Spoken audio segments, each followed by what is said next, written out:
kunnafoni min bɛ di nanzarakan na o bɛna yɛlɛma aw ye todunkan na a bɛna lase aw ma seeru sila maraka faama fɛ sabula kunnafoni sɔrɔbaliya o ye kunnasiri ye. Maraka faama ka journal banbara bɛna lase aw ma ka sababu ɲuman kɛ malizoom.net ye. Maraka faama i bisimila bi kunnafoniw bɛ cogo di? Bi ye tarata ye mɛkalo tile 7 san 2019 kunnafoni labɛnna fasirijɛkulu ma fɛ a bɛna lase ne Seyidu Sila maraka faama fɛ. Ibrahim Lam k'ale to suya kɔlɛ la radio Bɛnkan 97 tomi kelen fiɲɛ suru ka bɔ Sugunikura Kulujuru Nagakɔrɔla na kunnafoni bakurubaw filɛ.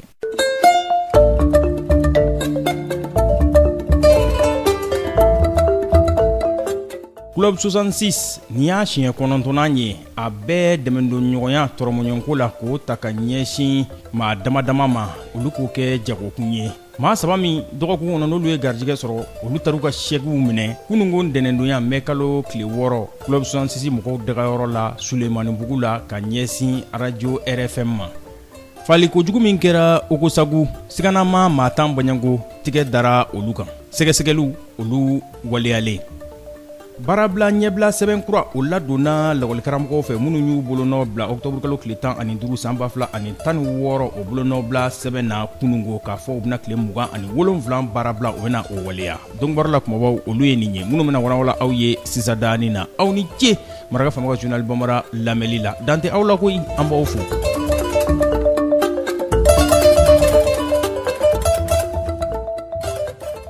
An bɔra k'o de fɔ sisan ko kɛko kelen o tɛ laada ye dɛ laada kɔni ye fɔ a ka sigiyɔrɔma di Club 66 maaw u k'u ti sɛgɛn u ti ɲina u ye layidu min ta u b'a dafa nin y'a siɲɛ 9nan ye u bɛɛ dɛmɛdonɲɔgɔnya ta ka ɲɛsin maaw ma jagokun k'o ta k'o di maa damadama ma nin dɔgɔkun in na u ye jagokun miliyɔn kelen u y'o ta k'o di maa 3 Baɲango ma musolaka 3 olu de garijɛgɛ jara minnu ye o sɔrɔ olu taru ka chèque minɛ kununko ntɛnɛndonya Sulemanibugu la u dagayɔrɔ la ka ɲɛsin radio RFM ma. Club 66 ye faraɲɔgɔnkankulu ye mun tɛ tɔnɔ ɲini a ka baara la u ko baara dayɛlɛ o y'olu ka laɲini ye olu sigikan ye mun ye o de ye dɛmɛdonɲɔgɔnya ka maaw dɛmɛ ka baarabolo dayɛlɛ u ye k'u bilasira de ka tila ka u kɔjɔ yaasa i sen ka don u ka jagokun in sɔrɔli la miliyɔn 1 Baɲango f'i ka kɛ tɔnden ye o bɛɛ i wajibiya i ka 2000 sara yaasa i ka kariti sɔrɔ i ka kɛ tɔnden ye san kɔnɔ dɔgɔkun o dɔgɔkun 45 i b'o sara san na o bɛ bɛn 2160 ma n'i y'o bɛɛ lajɛlen fara ɲɔgɔn na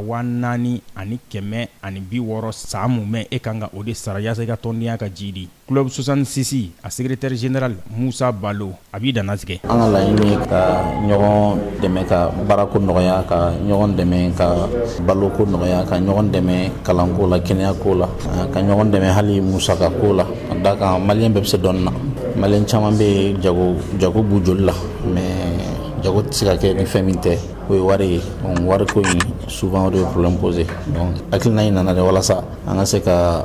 maliyɛnw yɛrɛ dama k'u bolo fara ɲɔgɔn kan ka ɲɔgɔn dɛmɛ an ta ye k'u organiser k'u bilasira ani ka u lakana sinon tɛ u bɛ wari min ta u yɛrɛ ka wari dilenw don club ta ye dɛmɛ de danfara min b'u cɛ i k'a dɔn ko nin semaine tɛmɛnen in kɔnɔ an ye taama kɛ ka taa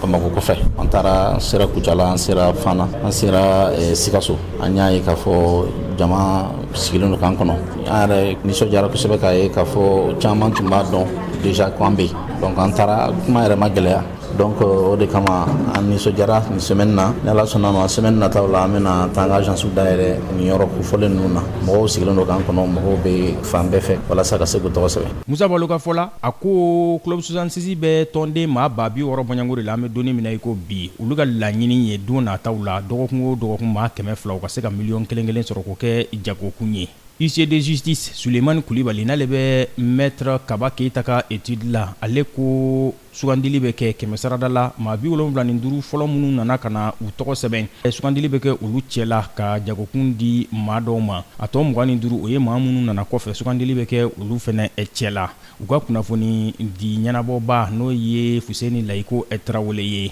ale ye farankan kɛ kuma la. 45 dɔgɔkun o dɔgɔkun de o bɛ sara o 45 min bɛ sara dɔgɔkun o dɔgɔkun o de bɛ fara ɲɔgɔn kan mɔgɔ hakɛ min y'a sara a bɛ bɛn mɔgɔ hakɛ min ma miliyɔn 1 bɛ di olu ma chaque semaine i n'a fɔ aw b'o kɛnɛ kan bi c'est à dire 2000 in sarali tɛ k'a fɔ n bɛ taa n tɔgɔ sɛbɛn sa diyagoya ko fɔ n ka taa 2000 sara ayi mais 2000 sarali bɛ se ka kɛ chance de y'i bolo ka fɛn caman bénéficier club kɔnɔna la o fɛn caman ye jumɛn ye o ye a ye avantage 4 min sigi sen kan i n'a fɔ assurance accident 2000 sarali bɛ se k'i permettre i ka se k'o bénéficier 2000 sarali bɛ se k'i permettre i ka se k'i den kelen don club ka école la k'a ka kalan assurer de la première année fo ka taa se 9e ma 2000 in sarali a bɛ se k'i permettre club ka cantine ko min bɛ sen na ni o y'an bɛna balo minnu feere sukaro ni nɔnɔ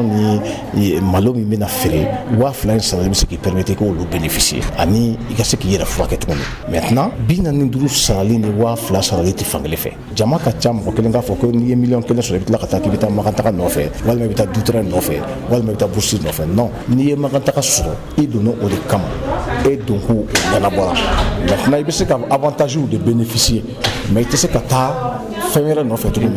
intérêt wɛrɛ nɔfɛ tuguni bɛɛ donkun ye intérêt la siɲɛ kelen intérêt kelen de ye club 66 kɔnɔna la. maa saba minnu ye jagokun sɔrɔ dɔgɔkun na o ye fatumata kulibali awa gindo ani fatumata kojo. fatumata kulibali ale ma ka nisɔndiya dogo. nisɔndiya min bɛ ne na ne bɛ bɛɛ lajɛlen fo fɔlɔ sabula ka d'a kan ne gayini min kɛra a diyara n ye bɛɛ wele bɛɛ ka na n gayini diyara n ye mais ne ko n bɛ kuma sisan bɛ kasi parce que ne bɛ juru ta banque la ka baara kɛ ne taara compte fermé bi k'u ka wari bɛɛ sara ka bɔ n kana ne y'a compte fermé inchallah n bɛ foli kɛ club 66 mɔgɔ bɛɛ k'a daminɛ sanfɛ fo duguma n b'u bɛɛ lajɛlen fo minnu ma don a la o bɛɛ ka na tiɲɛ don nkalon t'a la ne jagokɛla de. hakilila jiginna k'a yiraw la k'a fɔ club 66 u ko u ka laɲini ye octobre kalo san 2019 ka kalansow dayɛlɛ yaasa u ka tɔndenw kariti bɛ minnu bolo olu bɛ se ka t'u den kelen tɔgɔ sɛbɛn o kɔnɔna na cogo min na wa k'u ka laɲini dɔ ye san kɔnɔ u bɛ se ka terrain san miliyɔn 1 ka o di maa 1,150 bɔɲango ma cogo min na ka tila ka kalan sira k'o dayɛlɛ maaw ye n'o ye bourse formation professionnelle ye miliyɔn 1 bɔɲango maa 200 wa iji taga u ka laɲini ka se ka maa 200 fɛnɛ bila ka taa iji la miliyɔn 2,100,000 hakilila jiginna an b'a yɔrɔ la k'a fɔ club 66 ale bangera ni maliden dɔ de ka hakilina ye n'o ye abu jarasuba ye n'ale mɛnna lamɛrikɛn jamana kan ale ye sɔrɔ busonba ye anw fɛ yan an bɛ donni minɛ i ko bi.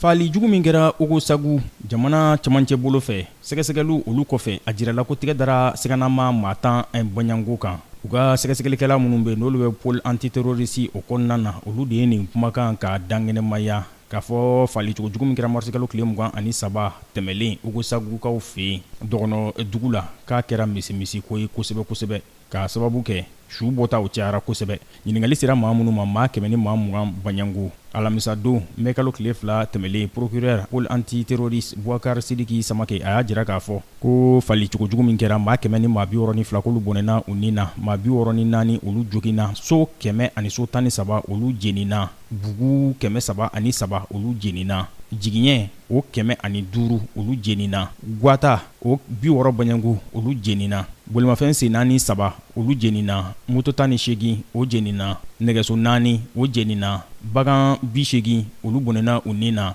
wotoro o 33 olu jenina burɛti 2 ani firigo 1 olu fɛnɛ jenina ko maa minnu bɔnɛna u nin na maa 100 ni maa 60 baɲango ko sɛgɛsɛgɛliw de nana laban tigɛ dali la siganama maa 10 baɲango kan.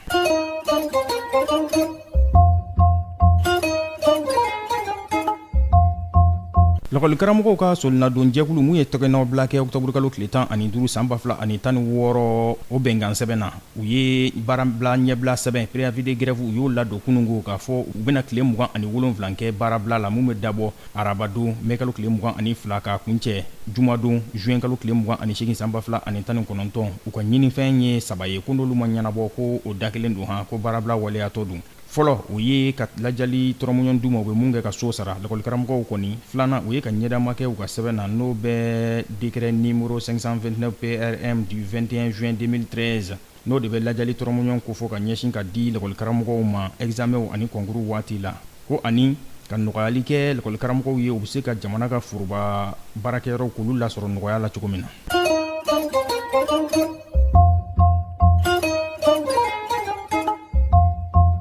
Commissariat du 11e arrondissement olu ye tigɛ da ndegejugu dɔw kan a kɛra arabadon avril kalo tile 24 san 2019 commissaire divisionnaire de police Mamadou Jabate ale n'a ka cɛdenw olu de ye tigɛ da ninnu kan Musa Dumbuya n'u k'a ma ba Bouakar Tarawele Ali Togo Bouakar Jakite Musa Kone Umar Ginginde ninnu de ye jugujugutigi ninnu ye tigɛ dara u kan Musa Dumbuya n'u ka ma ba ale de kɔni kun ɲɛsin bɛ u ka bolofɛn suɲɛlenw olu feereli ma télé b'o la radio b'o la moto b'o la réfrigérateur b'o la wa n'u ye fɛn minnu suɲɛ yɔrɔ wɛrɛ la u bɛn'olu feere Bamakɔ yan ni minnu suɲɛna Bamakɔ u bɛ t'olu feere yɔrɔ wɛrɛ la u ka bolofɛn feere dɔ senfɛ Bamakɔ yan de tigɛ dara ba tɔgɔ in kan u taara ka taa daga yɔrɔ ka taa o larawe u taara sɔrɔ maramafɛn n'u kama bereta ale bɛ gɔlɛ wuli o tun bɛ a ka so kɔnɔ revolver o tun bɛ yen nin nɔ kisɛden 15 o fɛnɛ tun bɛ yen nin nɔ moto jakarta 1 o fɛnɛ tun bɛ yen a y'a dɛmɛbaa jugu a y'olu fɛnɛ tɔgɔ fɔ tigɛ dara olu fɛnɛ kan 11e arrondissement maaw fɛ ni ne bɛ dansigi bi la Sibula min labɛnna fasiri jɛkulu maaw fɛ k'a lase a balimakɛ Seydou Sila maraka faama fɛ Ibrahim Lam k'ale to suya kɔlɛ la ni Ala ma ka jɔnya jɔ an na ɲɔgɔn sɔrɔ yan sini ka kunnafoni kuraw k'olu lase aw ma n'a b'a fɛ ka segin ka maraka faama ka journal Bamara lamɛn a bɛ taa malizoom.net ale sanfɛ bɔlɔlɔ kunnafoni desira don www.malizoom.net maraka faama ka journal Bamara ka kunnafoni jatara ka laselibaw an n'a bɛɛ lajɛlen ye ne b'aw fo ka wale ɲuman dɔn a ka kanuya kurali la ka ɲɛsin anw filɛli an'an lamɛnli ma aw ni ce a k'an bɛn inshallah Maraka faama ka bi journal Bambara lasera aw ma ka sababu ɲuman kɛ malizoom.net ye